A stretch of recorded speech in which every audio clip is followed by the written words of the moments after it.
I'm at Bach Tower with my wife, partner, and we're going to be walking around with Cheryl Peterson.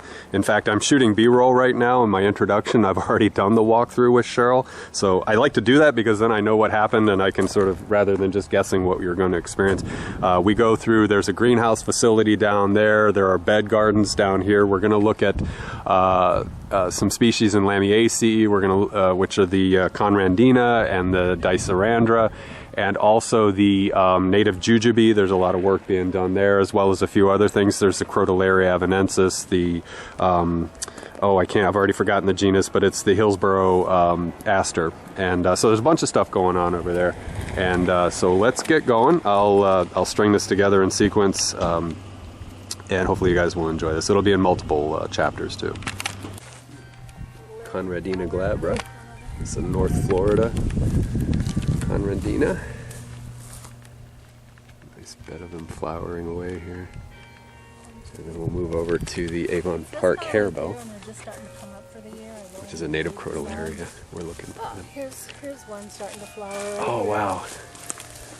Last time I went to Archbald, they had some clones that they had extracted from an area that's under pressure, like a mobile home park or something. And yes. And they had the cuttings there, so it's great. And we try to zoom in and get the flower there.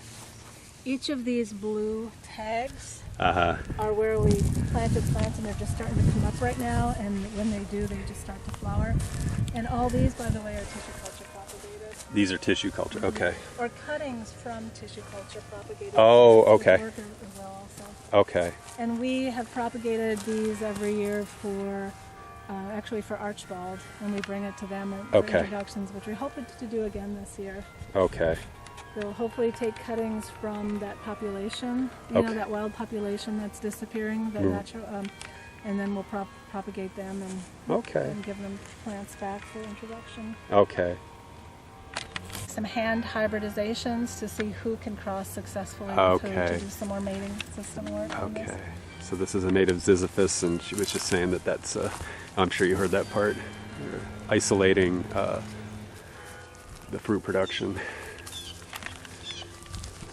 And these are much larger. She said that before I hit record, that they had been knocked over by the storms, and they sort of went scanned and presented themselves as they are now. And there's a rabbit hiding in there because of the thorns. Take a leaf and crush it and smell it and eat it.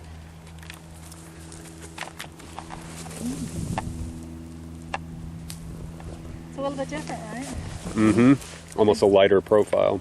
Yeah, it's still chemically related to peppermint. All the Dicerandra is chemically played out with peppermint. The Conradinas chemically played out with spearmint, which is interesting. Okay.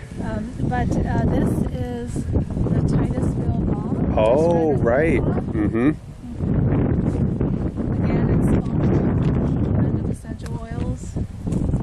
It's found in nothing else anywhere else in the world. Mm-hmm. I should have a video of Dicerandra Park, the Brevard County Park, that I believe you told me a few weeks ago that there's a little pocket of them in there, maybe. But yeah. Yeah. Maybe. Yeah. I'd have to ask Suzanne Kennedy because I haven't been up there myself, and Okay, but theoretically that's. I get told stuff, and then I'm like, am I remembering that? Yeah, I know. I'm there all day. And what was the species on the Titusville mint? Dicerandra thinicola. Thinicola. Okay.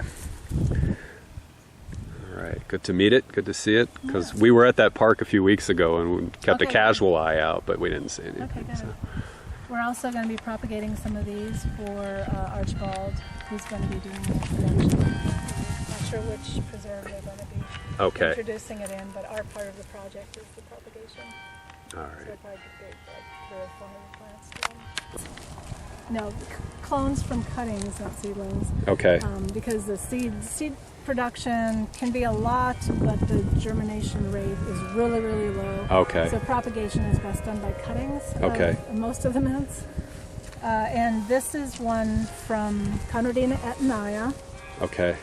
From Etnaya Creek State Forest in Putnam County. Putnam, okay.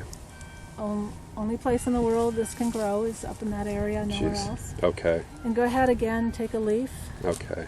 So are you doing any kind of hacks or cheats to get it to do well here, vis-a-vis where it's a lot of plants, even though this isn't their native soil. So it's not confronted with that issue we were just talking about? Yeah, this one can grow perfectly fine. Okay, okay. But when we propagate it for introductions, we use its native soil from the recipient site soil. To prime it, yeah. Because we're not going to have it used to this soil and then go up there, yes. Yeah. But we will take cuttings, and propagate plants here. But we also actually took a bunch of cuttings from the forest plants. Okay. A really nice, genetically diverse set of cuttings. And that's what we're actually going to be propagating to go up there. So Okay. These are just to continue clonally keeping the national collection plants alive and these particular clones alive. Okay, okay. But yeah, so did you taste it? Yeah. My first thought was the only thing I could just spicy. Like when I smelled it, like clovey spicy. Like, Interesting, okay. That was just the only thing my brain could. Okay. This being a Conradina, again, in our studies, clated out with spearmint more than peppermint. Okay. And this has a lot of limonene, so it's more lemon. It's a lot of limonene in it. Okay. That might explain its profile a little bit. Others I don't remember. I have to look it up. Yeah. It's neat. Yeah. But for the Conradinas that you saw had the other like really narrow needle-like leaves, this has wider leaves. It's very different. Kind of like the Savannah's mint, of all the Dicerandros, has wider leaves. It has the broader leaf, yeah. That's Etnia, Conradina etnia is for the Conradina family. Okay. Or genus. Yeah, I wouldn't have guessed this to be a Conradina had I just seen it. I would have probably put it over in Dicerandra. So. But they do well in our soil here, so we can keep it in the collection. Okay. There's a lot of species that we work with that aren't going to grow in our soil here, and we can only amend the soil so much, and if we don't need to keep it, we won't. Right. But like the mints from even the East Coast, the Atlantic Coastal Ridge, they'll do fine here. Okay. So we'll keep them here as well. Okay. And this one and some of the others. Quickest of tours. Okay, sure. There's the offices. Come on, light. Yeah. Respond. Yeah. There we go. There is light. There's some light back here. My rare plant specialist, Chico Rivera, has his office back here. We have our HR. We have our facilities director here. Okay. A lot of cubicles for training, and as well as so our volunteers will work in here. Okay. Like we have a microscope and a computer here, and the volunteers do some work here and over here, and some seed work, whatever. Okay. Our volunteer engagement manager is in there, and some education staff this way. Okay. Our education director and manager are on the corner that way. Okay. My boss, the director of horticulture, his office is in here. Oh, he's in here too. With the big chainsaw bar, you got to appreciate that. Yeah. And then my office is right here. Okay. Next to the lab, and I'll show you the lab. Okay.